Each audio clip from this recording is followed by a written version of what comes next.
They don't really know who Nas is. If he's 22, he's born in 03. Not all of them. Jim Jones was never better than Nas. Jim Jones will never be better than Nas. And this is coming from somebody that's not a Nas fan. I love Dipset. I love the Diplomats. I love Bird Gang. But we not about to start rewriting history because Jim Jones got confidence. I'm in the game still rapping at a high capacity. If Nas wants to smoke, come in the booth. I will rap circles around. He don't want no smoke. He enjoying that 150 million, 200 million. Okay then, so then leave me alone while I'm on the field. You was effing with him. He wasn't bothering you. Jim Jones just couldn't resist stirring the pot. The moment he stepped onto Shannon Sharpe's show, he sent shockwaves across the internet. Right after sitting down, he dropped one of the boldest statements hip-hop has heard in years, claiming he's not just relevant, but actually more influential than Nas himself. I never got to, did I ever got to see Nas? I never got to sit down and have a conversation with Nas and things like that. I had called you about it and things like that. That was like, still one of the people that I never got to have a conversation throughout my history of rap and things like that. I think I would love to have a conversation with Nas. I wouldn't know if he knows it, but Nas was one of my all-time favorite rappers coming up and things like that. I've heard you say that. Since the barbecue and things like that. Like he really put the whole dope boy rap, crack hustler, get fresh rap into perspective before anybody else. You already know when you take a shot at a Queensbridge legend, the whole world is gonna react. And that's exactly what went down. The internet blew up memes everywhere, heated debates, wiretap clips, old interviews getting dug up. Every corner of social media was in flames. I recently saw a clip on Instagram where a young kid was comparing you to Nas and saying that you got that's my young boy big hits. He's wild. Yo, he looked to you. He learned how to wear the BB Simon belt from you.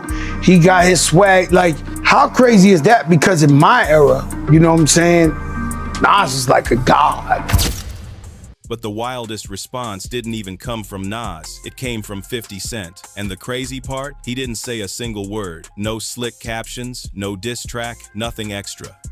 Instead, he posted one thing on Instagram, an old federal transcript. That was it. The streets connected the dots themselves. That single move hit way harder than any freestyle or tweet could. It was a quiet but lethal reminder that in this game, 50 moves like a chess master while everyone else is stuck playing checkers.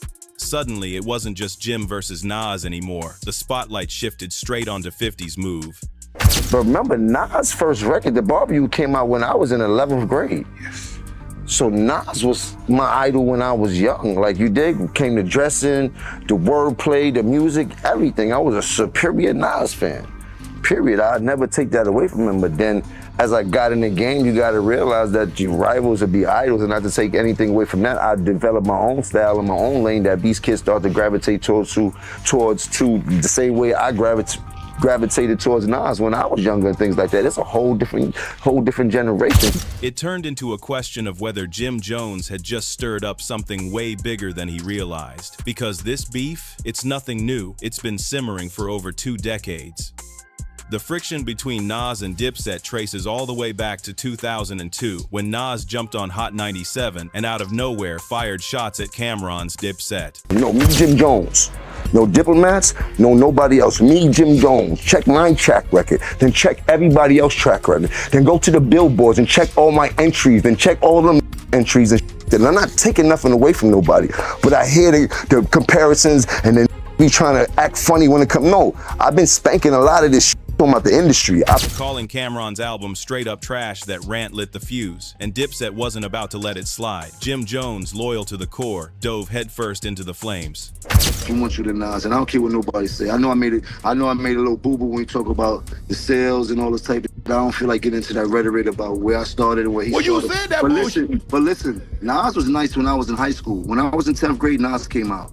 Nas was dope. We appreciate it.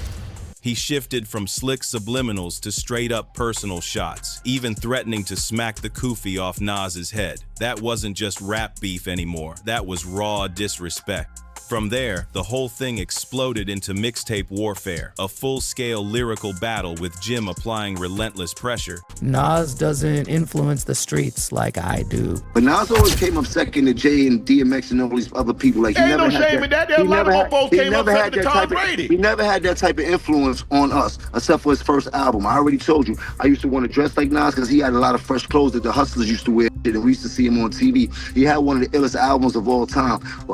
And then in high school when he had the barbecue and shit like that. So I'm a real fan of Nas, but he kind of lost me after the movie Belly. And the crazy irony in all this? At one point, Jim actually had nothing but respect for Nas. Just last year, he was giving him his flowers, showing genuine love.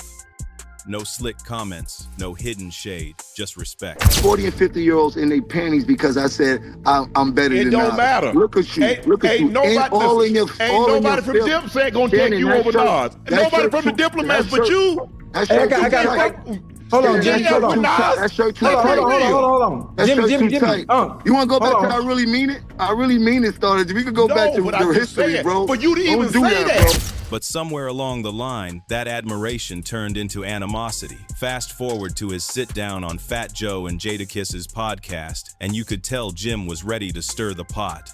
Joe tossed him the setup, and Jim didn't hesitate. He leaned all the way in. Out of nowhere, he dropped the bombshell. Not only was he still relevant, but he claimed he had surpassed Nas in influence. I'm still playing at a high level. You check my record, I'm still playing at a high level.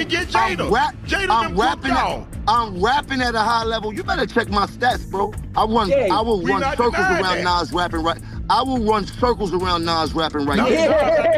Right now, I will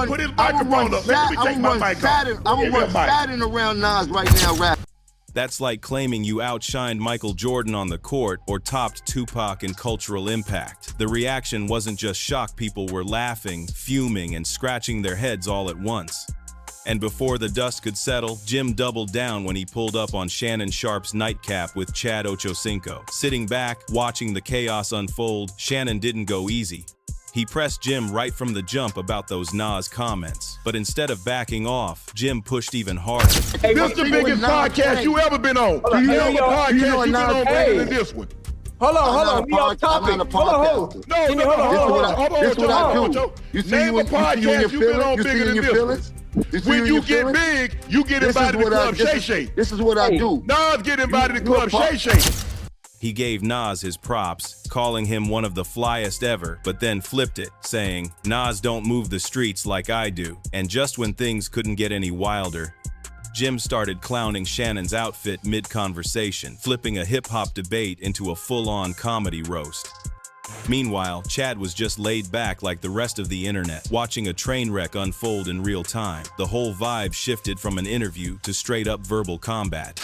Talk about a bag of your clothes, big fella. You too big, man. You talk about you in the gym. Now you want to get me? You want me to see me in the gym?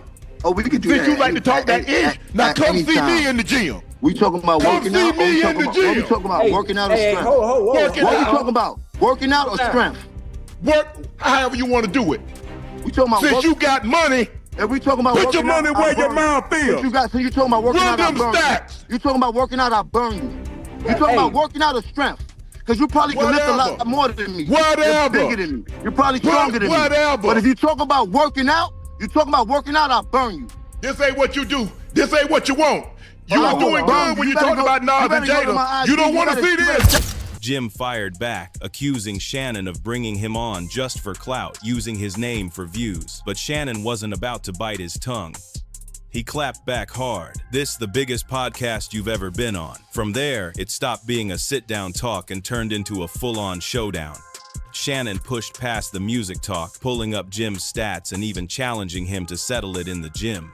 Yo, honestly, I can't, like, if it was like Jim Jones, imagine putting a pen to paper to write about him. Even so nice about him. How did you do that? What's the first sentence? What the fuck do you write about him? I'm not anxious to hear the Jim Jones diss record. Like, I'm like, yo, the thing used to have so nervous was like B.I.G., Pop. Right. Even Cannabis, like Eminem, used to have you like, if we go at it, dog, we gotta go hard. You know what I'm saying? But these Jim Jones, like, I respect you getting your money. You're like, exactly, right? That's when Jim tried to flip the script, turning it into a fitness challenge, claiming he could outlift, outlast, and outrange Shannon. Like the beef had suddenly turned into a push-up contest instead of a versus. But fans weren't buying it. To them, it looked like Jim was dodging the real issue. Meanwhile, 50 Cent Street ate ice cold and calculated. No arguing, no roasting, just one chilling Instagram post. A single federal document with one shadowy name, Individual One. I'm hiding out in Texas. Please, whatever you do, don't tell them I'm in San Antonio. Don't tell them I'm staying at the Four Seasons. Don't tell them, please, don't tell them, man, because there's just so much pressure on me right now. I don't know what to do.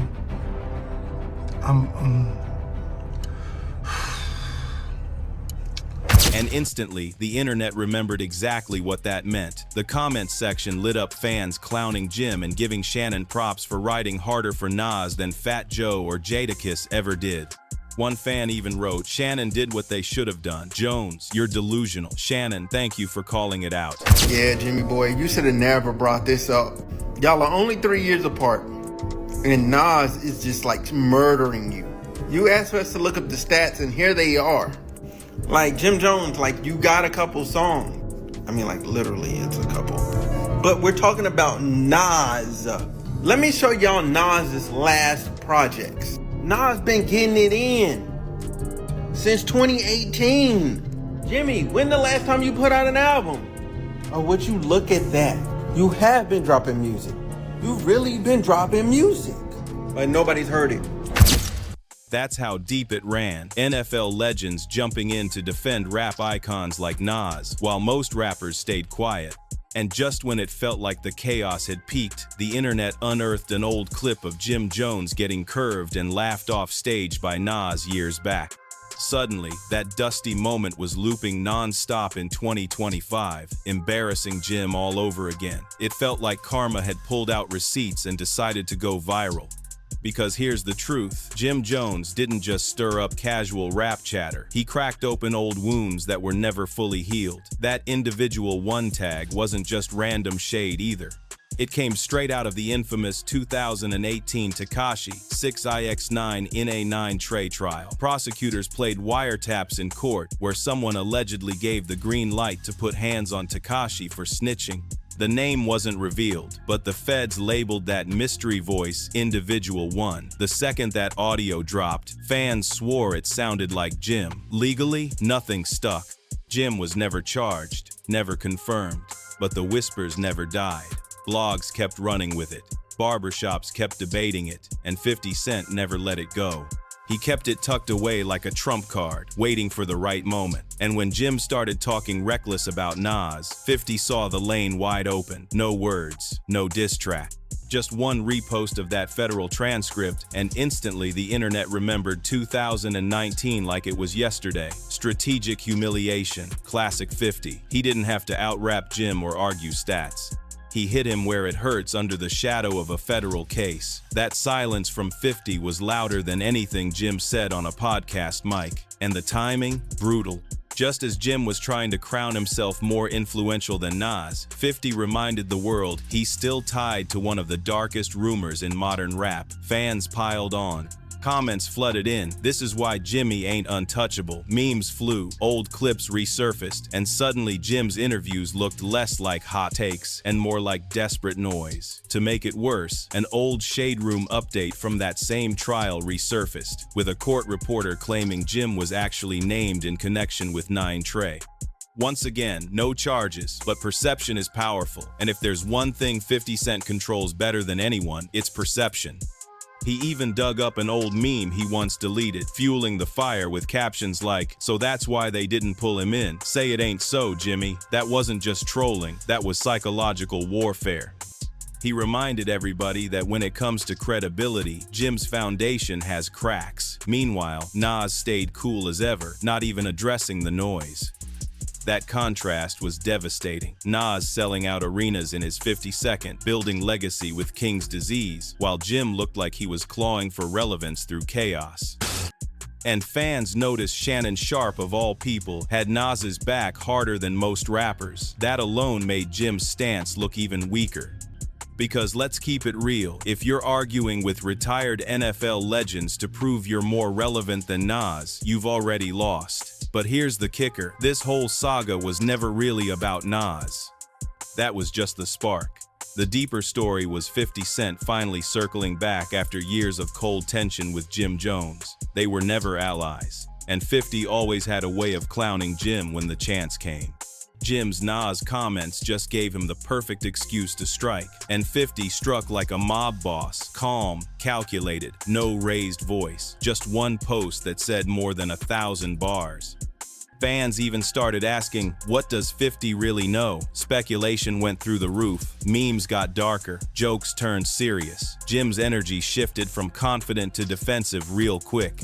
He tried flexing in the gym, yelling into his phone, throwing subliminals like he was prepping for a prison workout, but nobody was buying it. The internet kept replaying that old Nas clip and clowning him, reminding him that legacy, not loud claims, defines relevance. In the end, Jim's attempt to elevate himself by dragging Nas only backfired.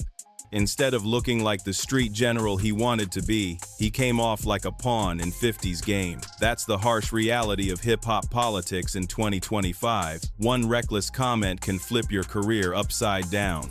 Jim tried to rewrite history, but 50 Cent reminded him, history doesn't forget. Now the question is, what's next? Will Jim double down and try to turn this into a full-on rap war with Nas or even 50?